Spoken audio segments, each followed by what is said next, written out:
What's good, y'all? It's your guy Makai. Welcome back to my channel. Make sure you leave a like, comment, and subscribe. And if you're new, make sure you subscribe. I'm trying to hit 1,000 subscribers, so do that. And today we're going to be talking about the OKC Thunder and just what I think about the team moving forward, what I think about their team right now. And I feel like when it comes to the Thunder, everybody is a little too harsh because they say, oh, they lost by 73. What are they doing? They tank every year. What are they doing? Like, they're doing it the wrong way. And when you really think about it, for most of OKC's time as a franchise, they've been winning. It's just that as soon as Chris Paul left, like 2 seasons ago, they started losing, obviously. So I wouldn't call them like a terrible, horrible franchise, a losing franchise, because most of the time we've seen OKC, they've been winning. They had KD, they had Harden, they had Westbrook, Chris Paul, Shea, like they had all those teams.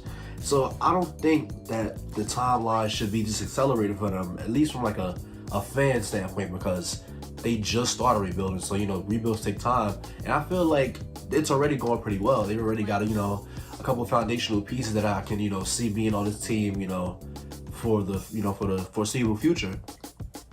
And to start off, Shai Gilgeous-Alexander is once again having a great season. He just caught COVID like 2 days ago, so he's probably gonna come back a little rusty. The All-Star push was probably gonna be done.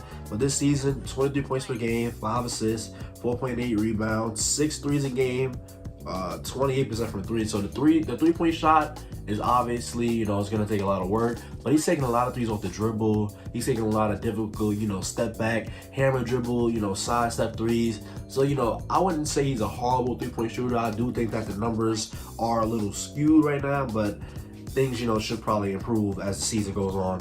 But he's once again one of the best drivers in the NBA. There's nobody who can stop him getting downhill. High pick and roll, he's getting downhill against anybody. He has every move around the basket. He has Earls, he has both hand finishes. He can finish reverse either side of the rim. And the mid-range shot, he's really good. And Shai's just a really, really good scorer. You hope to see his defense improve. He's not that good of a defender right now. I feel like he has the wingspan, he has the length, he definitely has the quickness for it, but defense, you have to be engaged, you have to be, energized, active, all that. And he's just not that on defense right now. But we see this a lot. This is a common trend with guys who are like the #1 offensive option on their team. They always just, they have to create so much to everybody. He's become a pretty solid passer. I mean, 5.2 assists, there's nothing to turn your nose up at, but it's nothing to drop your Cheerios at either.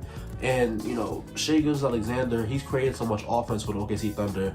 I don't blame him for not having like crazy energy on defense. I don't blame him for not having that. So you hope that when OKC gets better, he uses the physical tools, he uses the wingspan, he uses his quick footwork, and becomes better on defense. But I really have no complaints about him. But off ball, obviously off ball is more of a coaching type thing, but you see sometimes he gives the ball, he just stands off like Harden used to do. He just stands way away from the rim, way away from the action. And you would just hope that the OKC coaches could get him more involved off ball, maybe also stagger screens or something, get somebody some attention, a double screen on the weak side, somebody flares out. I think that can get them some easy looks, but I don't know. But yeah, enough about Shai. Lu Dort is having a pretty good season, 31% from 3, 7 threes per game. Jesus Christ, I don't know it was at that level. But 16 points a game, 1.7 assists, 1 steal a game, 4.1 rebounds. And Lu Dort, he has stretches where his shooting looks like, oh man, this guy's a pretty solid shooter. I can see him being like 35, 36%. And then he has stretches where he's shooting like 20%. He has stretches where he looks, in control on his drives and with the ball. And then he has stretches where it's like, what is this guy doing? And, you take the good with the bad. Lu Dort is a pretty young player. He's 22 years old. You're going to take the good with the bad. You're going to take the flashes for what they are, flashes. I think Lu Dort is on a good contract right now. I think Lu Dort is going to be a good player. He's a good on-ball defender, but when it comes to like navigating screens, when it comes to being always engaged off-ball, he kind of struggles with that. So you just hope that he becomes better at navigating screens. And I think because he got so big and bulky, because he's so like broad, it's hard for him to navigate screens, and it's hard for him to kind of get through those tight spaces. But I feel like he has a lot of potential as a driver. He's a pretty strong guy, straight line driver. Sometimes he pulls off flashy moves, sometimes he doesn't. And as a 3-point shooter, I don't really see him becoming like an off the dribble type guy, but I think he's good for like maybe like 34% of his career, which would be fine. But couple that with the driving, with the defense. But once again, he's 22, so you just never know. Josh Giddey, I really like him. I really like what he's shown. Obviously, you want his three-point shot to become better, way faster. He's 24% from 3 on 4 threes a game. But, 11 points, 6 assists, 7 rebounds. That's the most assists on the team as a rookie. Josh Giddey's feel for the game is just really, really, great. For him to be 19 years old, he just came from the Australian League. And when you watch Josh Giddey, there's always a pass where it's like, man, he got that out so fast, so much velocity on the ball, so quick before the defense can react. He's making great reads, whether it be pick and roll coming downhill, whether it be, skip passes, whether it be, drawing the help, lay down passes to the guy in the paint. And he's doing this with, like guys like Derek Favors in the paint, guys like, who else? Isaiah Roby in the paint. Like, when you can do that with lower talent, just imagine how it's going to be when the talent gets better. And Josh Giddey has just been really good at that. Defensively, I wouldn't say that he's been like crazy elite on defense. He's been just fine for a rookie, I suppose. But yeah, man, things have been going pretty well for Josh Giddey. The Josh Giddey with the Shai Gilgeous-Alexander fit, those two together, with both not really having the best shooting seasons right now from 3, it kind of looks, funky. And Josh Giddey obviously has limitations physically. He's not the fastest guy. He's not the, most athletic. His game is predicated on like really out, what is it called? Out thinking people, making sure that he can react before somebody else can react. I would say he's pretty fast downhill. I saw against the Nuggets, he was getting downhill against Jokic, just doing a great job. But really, he's a really great rebounder. He's really great, at rebounding for his, size, for a position. So, Josh Giddey's pretty great. And I'm not gonna go down the whole list and just name everybody on OKC, but Darius basically, he went to the bench. He's starting to look better as, a help defender. He's starting to look better as, a rim protector. And he just looks better, as a player overall. I just don't think that he was ever, like, starter caliber. I think they were just starting him to see what he got. But Darius basically off your bench is pretty good. Aaron Wiggins, with his whole COVID outbreak thing that OKC has, Aaron Wiggins has been pretty good. He's been pretty good inside. He has a little mid-range shot. He's been solid defensively. And I can see him being like a small ball 4 type, small ball 4, maybe 3, small 4 type guy. And the man, the myth, the legend, Alec, I don't know how to say his name, but Poku. Poku is a guy that I'm not really keen on, but once again, Poku is 20 years old. I'm not even 20 years old. Poku is 20 years old. He's about my age. He's very, very young. You just keep Poku, send him to the G League, hope he can develop into something.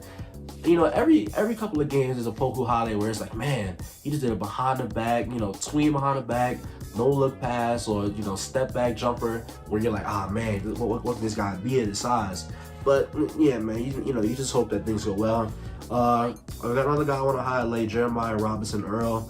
7.5 points, 5.8 rebounds. He seems to be a really good dude inside. He's a guy who knows how to roll. He knows how to, set a hard screen, get to the bucket, soft touch around the rim. He's pretty good at that. He's 34% from 3 on 3.3 threes a game. So, his outside game does look promising, but obviously nothing set in stone. But yeah, man, OKC, I like what they have so far. They have a lot of young guys who I can see potentially being part of the team, in the future. Not even potentially. I think Shai, Dort, Getty, Baisley, Robinson, Earl, Wiggins, even Trey Mann. Trey Mann, he's not, really shooting the ball well or really scoring the ball really well. But when it comes to just physical tools, once again, he's really, really athletic. He has one of the best handles I've seen in a prospect in a while. Very shifty, very quick handle. He has the ball on the rope. And you just hope that you can develop, a jump shot for him, because he's got a lot of postage this year. He's so quick with the ball in his hand, but he needs a jumper to make sure that defenses don't just sell out on him in the paint. And I like how things are going to go for Trey Mann. But with OKC, they just started rebuilding. This is not even a full 2 years into the rebuild, and people are losing their minds, like, oh, why do they keep tanking? I think they just like one lottery pick away this year. The OKC Thunder are not that good. They've had a couple statement wins against the Lakers. They've had some great wins against like the Nuggets or something. And you just hope that the OKC Thunder can get a good lottery pick this year. Hopefully like top 10. I think they're like a center prospect away from having the core set, because Shai is pretty good.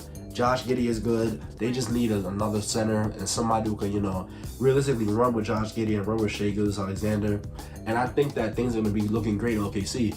So I'm not saying tank this year, because tanking doesn't always work. But I think the losses will come naturally. You don't have to, you know, sit out guys like they did last year. Like, I think it's going to come naturally. I think you can just play your game, and I think it's going to, you know, work out for them. So yeah, man, let me know what you think about the OKC Thunder in the comment section down below. If you take that in this video, thank you. Don't forget to like, comment, and subscribe, and I'll see you on the next one.